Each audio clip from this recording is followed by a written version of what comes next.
Hello everyone, welcome to our channel the learning companion.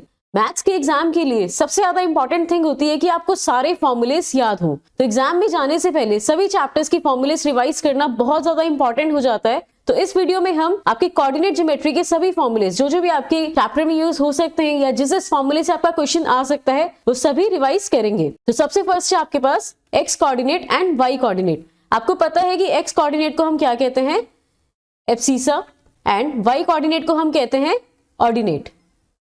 तो जब आप ऐसे ब्रैकेट में कोऑर्डिनेट्स लिखते हो तो इसमें जो आपका फर्स्ट वाला है तो इसमें 4 आपका क्या हो जाएगा, x एक्सिस पे जो आपका कोऑर्डिनेट है, एंड 6 आपका क्या हो जाएगा, y एक्सिस वाला।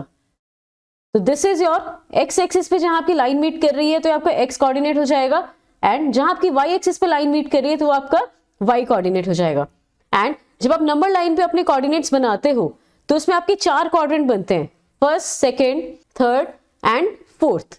तो फर्स्ट क्वाड्रेंट में आपके एक्स एक्सिस और वाई एक्सिस दोनों पॉजिटिव होते हैं, सेकेंड में हमारे एक्स नेगेटिव होता है एंड वाई पॉजिटिव होता है, थर्ड में आपके पास दोनों एक्स एंड वाई दोनों नेगेटिव होते हैं, एंड फोर्थ क्वाड्रेंट में आपके पास एक्स पॉजिटिव होता है एंड वाई नेगेटिव होता है। तो इन चारों क्वाड्रेंट्स में आपको एक्स और वाई की वैल्यू प्लस माइनस क्या होती है वो आपको याद होनी चाहिए। तो नेक्स्ट देखते हैं। नेक्स्ट आपके पास अभी हमने एक्स और वाई के पॉइंट्स देखे। अगर आपके पास कोई पॉइंट आपके पास वाई एक्सिस पे है तो उसके कोऑर्डिनेट्स क्या होंगे। फॉर एग्जांपल आपके पास एक पॉइंट ये है, दिस इज योर पॉइंट, तो इसके कोऑर्डिनेट्स क्या होंगे। जैसा कि हम देख सकते हैं कि वाई एक्सिस पे आपके पास पॉइंट है तो इसका एक्स कोऑर्डिनेट क्या होगा, आपके पास 0, एंड वाई कोऑर्डिनेट क्या हो जाएगा, जो आपकी नंबर लाइन पे उसका नंबर है।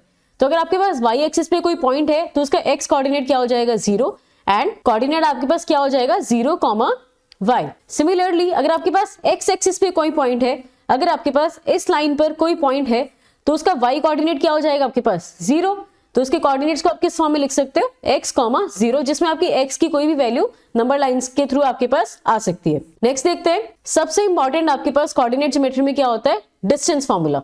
डिस्टेंस फॉर्मूला में आप किसी भी लाइन का अगर आपको उसके कोऑर्डिनेट्स दिए हैं देन आप उसका डिस्टेंस निकाल सकते हो। फॉर एग्जांपल आपके पास ये लाइन है, this is your point A and this is your point B। A के कोऑर्डिनेट्स आपको x1 एंड y1 दिए हैं, B के कोऑर्डिनेट्स आपको x2 एंड y2 दिए हैं। तो AB लाइन का डिस्टेंस निकालने के लिए आपके पास फॉर्मूला क्या होगा, under root x2 minus x1। जो आपके दोनों के x कोऑर्डिनेट्स हैं उन्हें आपने माइनस करना है एंड देन उनका स्क्वायर करना है। Under root x2 minus x1 plus y2 minus y1 का स्क्वायर। आपने दोनों के कोऑर्डिनेट्स को माइनस करके उनका स्क्वायर करना है एंड देन अंडर रूट करना है।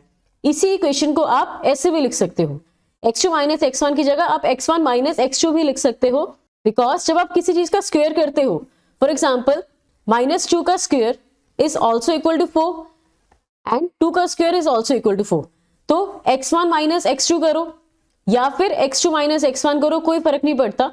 तो आपको ये ध्यान रखने में मेहनत अपनी नहीं वेस्ट करनी है। आपको क्या ध्यान रखना है कि आपको कोऑर्डिनेट्स को पहले माइनस करना है, देन उनका स्क्वायर करना है एंड देन ऐड करना है, देन अंडर रूट लेना है। तो आपके पास डिस्टेंस फॉर्मूला क्या हो गया, distance is equal to under root x2 minus x1 का square plus y2 minus y1 का स्क्वायर। अब आगे देखते हैं, the distance of the point pxy from the origin. For example आपके पास ये नंबर लाइन है and this is your point P। इसके कोऑर्डिनेट्स आपके पास क्या है, xy।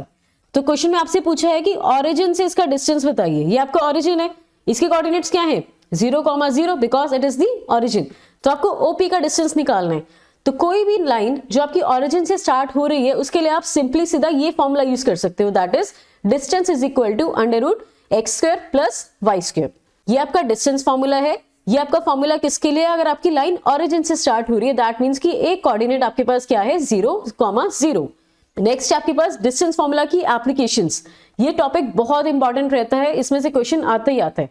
इसमें आपके पास क्वेश्चन कैसे आएंगे, आपको एक फिगर दे देंगे, देन आपको बताएंगे कि आप पहचानिए कि ये फिगर स्क्वायर है या नहीं है, रोम्बस है या पैरेललोग्राम है, रेक्टेंगल है या ट्राइंगल है। तो आप कैसे पहचानोगे, स्क्वायर की आपको पता है कि स्क्वायर की क्या होती है, चारों साइड्स क्या होती है आपके पास, इक्वल।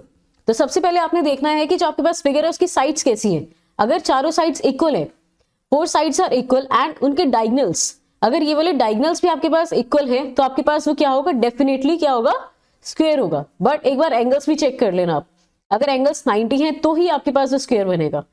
रोम्बस की क्या कंडीशन है, रोम्बस में भी आपके पास आपको पता है कि रोम्बस की चारों साइड्स इक्वल होती हैं, चारों साइड्स इक्वल होते हैं, बट इसके डायगोनल्स जो हैं वो अनइक्वल होते हैं। डायगोनल्स अनइक्वल होते हैं। अगर आपके पास चारों साइड्स एंड डायगोनल्स दोनों इक्वल हैं then that will be square, अगर आपके पास चारों साइड्स इक्वल हैं बट डायगोनल्स आर अनइक्वल, तो वो आपके पास क्या हो जाएगा, रोम्बस। आप इसमें साइड्स एंड डायगोनल्स की लेंथ कैसे निकालोगे, अपने डिस्टेंस फॉर्मूला से। नेक्स्ट, रेक्टेंगल की आपके पास क्या कंडीशन होती है कि आपकी अपोजिट साइड्स इक्वल होती हैं। स्क्वायर में हमने देखा कि आपकी चारों साइड्स इक्वल हैं एंड डायगोनल्स भी इक्वल है, बट रेक्टेंगल की क्या कंडीशन है कि आपकी अपोजिट साइड्स इक्वल है एंड डायगोनल्स इक्वल है। पैरेललोग्राम में आपके पास क्या कंडीशन रहती है, अगेन अपोजिट साइड्स, पैरेललोग्राम की भी आपको पता है कि क्या रहती है, अपोजिट साइड इक्वल रहती है, बट इसमें डायगोनल्स जो है वो आपके अनइक्वल रहते हैं। तो अगर आपके पास अपोजिट साइड्स इक्वल हैं तो आपके पास दो कंडीशन आ गई कि या तो वो आपका रेक्टेंगल होगा या फिर वो आपका पैरेललोग्राम होगा। अब आपका डिपेंड किस चीज पे करेगा, हमारे डायगोनल्स पे। अगर आपके डायगोनल्स जो हैं, डायगोनल्स इक्वल हुए तो वो आपका क्या होगा, रेक्टेंगल। बट अगर फिगर के आपके डायगोनल्स क्या हुए, अनइक्वल, तो वो आपका क्या बन जाएगा, हमारा पैरेललोग्राम। अंडरस्टूड गाइस, ये चीज बहुत ज्यादा इंपॉर्टेंट है, तो इसमें आप कंडीशंस लर्न कर लेना ताकि आप क्वेश्चन इजीली अटेम्प्ट कर पाओ। अब 3 साइडेड फिगर में आप कैसे बताओगे कि कौन सा ट्राइंगल है। इसमें आपसे पूछ सकता है कि बताइए कि इक्विलैटरल है या नहीं है, या फिर कौन सा ट्राइंगल है। तो इक्विलैटरल की आपको पता है कि क्या कंडीशन है कि एक ट्राइंगल की अगर तीनों साइड्स आपके पास, डिस्टेंस फॉर्मूला से आप साइड निकालोगे और अगर तीनों साइड्स आपके पास इक्वल आ रही हैं, AB is equal to BC is equal to CA, then आपके पास वो क्या हो जाएगा, इक्विलैटरल। बट अगर तीनों में से कोई 2 साइड्स ही इक्वल है आपके पास, only 2 sides are equal, then that will be your isosceles. And अगर कोई भी साइड इक्वल नहीं है, all the sides are not equal, then that will be scalene triangle. Second formula आपके पास है सेक्शन फॉर्मूला। पूरे कोऑर्डिनेट में आपके पास सिर्फ 2 ही फॉर्मूलाज हैं। First is your distance and इसकी एप्लीकेशंस करनी है, and second is your section formula. Section formula भी बहुत ज्यादा इंपॉर्टेंट है। तो सेक्शन फॉर्मूला आपका कैसे अप्लाई होगा, फॉर एग्जाम्पल आपको एक लाइन दी है A एंड B। A के कोऑर्डिनेट्स आपके पास हैं x1 एंड y1, B के कोऑर्डिनेट्स आपके पास हैं x2 एंड y2, एंड एक पॉइंट है आपके पास P जो आपकी इस AB लाइन को m/n में डिवाइड कर रहा है, एंड इस P के कोऑर्डिनेट आपके पास हैं xy। तो इसी xy कोऑर्डिनेट को निकालने के लिए हम क्या यूज करते हैं, अपना सेक्शन फॉर्मूला। तो इस P के कोऑर्डिनेट्स xy आपके पास कैसे निकलेंगे, mx2 plus nx1 upon m plus n।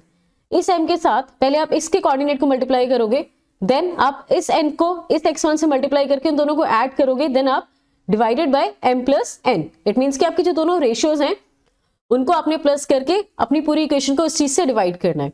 ये हमारे पास आ जाएंगे हमारे x के कोऑर्डिनेट्स।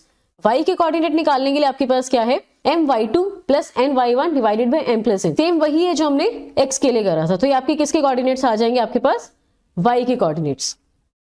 अब अगर आपके पास ऐसे दिया है कि आपके पास एक पॉइंट A है एंड एक पॉइंट हमारे पास B है, एंड जो P पॉइंट है वो आपका हमारी AB लाइन को 1:1, इट मीन्स कि बिल्कुल हाफ में कट कर रहा है, देन इस P के कोऑर्डिनेट्स XY आपके पास क्या होंगे। तो मिड पॉइंट फॉर्मूला हम इसे कहते हैं, जिसमें हमारा पॉइंट जो है हमारी लाइन को बिल्कुल हाफ में कट कर रहा है, कि मिड पॉइंट है वो आपका। तो उसके लिए आपके कोऑर्डिनेट्स के लिए फॉर्मूला क्या है, x1 plus x2 divided by 2 से आपके x के कोऑर्डिनेट्स आ जाएंगे, and y1 plus y2 divided by 2 से आपके y के कोऑर्डिनेट्स आ जाएंगे। ये इसी वाले फॉर्मूले की आपके पास थोड़ी सी मॉडिफिकेशन है। आप इसमें देखोगे m प्लस n, यहाँ पे m भी आपका 1 है एंड n भी आपका 1 है, तो m प्लस n आपके पास क्या हो गया, 2।